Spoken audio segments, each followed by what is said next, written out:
Разговарам со поетисата Тања Кармзова Костиглиова, наша сонародничка која живее и работи во Париз. Нашите читателки и читатели сигурно ќе се сетат на нејзините бројни стихови, меѓутоа и колумни кои се појавиле на нашата медиумска платформа. Здраво, Тања! Како живее Париз во овој период на пандемијата? Како си ти? Здраво, Џабир. Париз е прилично мирен и многу тивок, премногу тивок дури во овој период.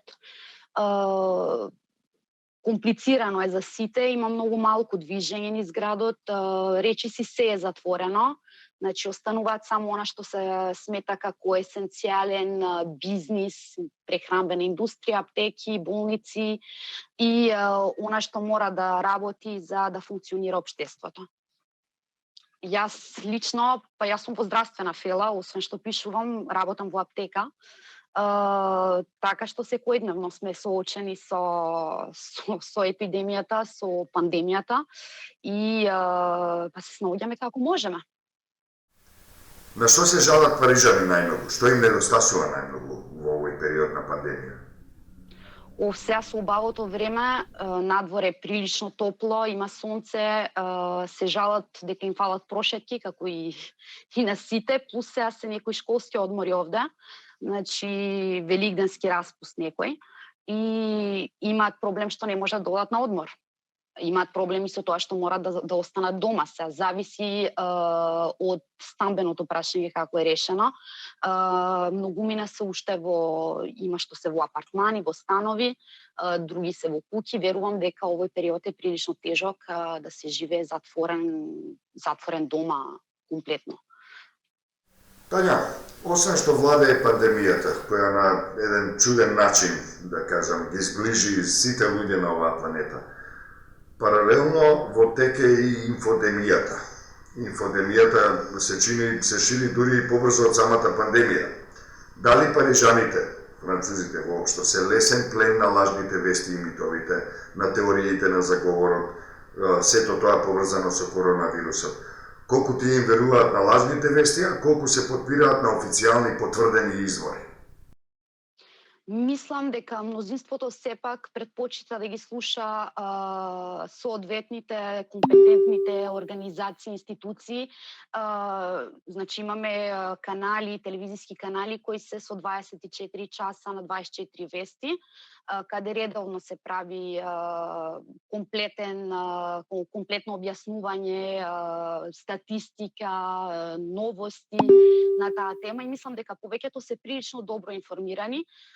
Ние како здравствени работници сме овде исто, кога има дилеми, доаѓаат, прашуваат, значи редовно одговараме на вакви прашања во рамките на нашите компетенции, нашата можност, бидејќи не можеме ние да се замениме со виролози или епидемиолози, но можеме да дадеме некои основни совети за хигиена, за превенција, за како да се намали тој импакт директно врз популацијата. И сега лажни вести секогаш имало, ова не е прв пат, има и сатирични вестници кои пишуваат нели на таа тема. Наше е да ги избереме сопствените извори од кои ќе се информираме. Наше е исто да информираме кога има вакви лажни вести, да имаме, сега барем имаме алатки за тоа, можеме да сигнализираме лажни вести, криевање паника,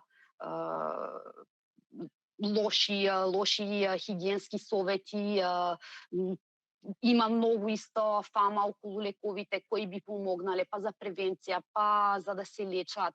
Значи сето тоа мора многу да се внимава за да нема после трајни последици, пошто тоа е најголемиот ризик всушност. Дали луѓето доаѓаат во аптека и бараат лекови на своја рака во уверување дека тој ќе ги заштити или излечи? За жал да, значи го имаме случајот, сега е најсвеж, најпресен случајот со хидроксиклорокин и азитромицин, значи сумамет кај нас. Луѓето доаѓаат и да ги бараат овие лекови за секој случај, или имам симптоми, или проблемот е што овие лекови не велиме дека не се ефикасни, значи затоа уште епидемиолозите и виролозите не може да се согласат, не се излезени сите студии, значи има сериозни етапи пред да се докаже било каква ефикасност на вакви лекови. Наше е само да информираме дека тоа така едноставно не може да се издаде без рецепт како прво и наменето за болест која ни е многу малку позната на сите, вклучително и на оние кои вирусните инфекции им се специјално, значи за тоа учеле со години.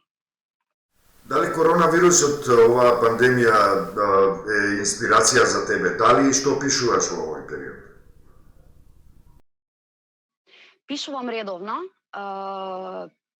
речиси секој ден, некојаш во облик на реакции на нечии други пишувања, некојаш е поезија, некојаш се само размислувања, некојаш се некои текстови кои се повеќе стручни, повеќе за мои колеги колешки, ама поезијата ми е малце ставена сега на пауза, иако имам стихови напишано и околу тоа, значи помалку се, не се уште објавени, не циркулираат на социјалните мрежи, ги чувам за себе. Мислам дека сега не е времето за тоа.